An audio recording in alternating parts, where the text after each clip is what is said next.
আজকে 14 বছর যে বুকে ব্যথা নিয়ে বেড়াচ্ছে আমার ভাইকে খুনি, সিরিয়াল খুনি শেখ হাসিনা জেলখানায় ঢুকে নিজ হাতে জবাই করে হত্যা করেছিল। সেই কথা বলতে পারিনি, আমার ভাইয়ের নাম উচ্চারণ করতে পারিনি। প্রেস ক্লাবকে সহ মুখে চোখে কালো কাপড় বেঁধে দেওয়া হয়েছিল।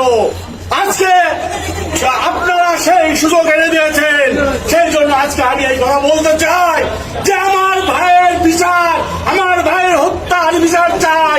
শেখ হাসিনাকে ধরে এনে জন আদালতে ফাঁসির মাধ্যমে এই হত্যার বিচার করতে হবে। আর আমার ভাইয়ের নাম আমার ভাই জাতীয় বীর মেজর বজলুল হুদা, জাতীয় বীর মেজর বজলুল হুদা, জাতীয় বীর মেজর বজলুল হুদা। মুক্তির মহান দিবস ঐতিহাসিক 15ই আগস্ট, মুক্তির মহান দিবস ঐতিহাসিক 5ই আগস্ট, 2টা আগস্ট আমরা পেয়েছি। লাল আগস্ট জিন্দাবাদ।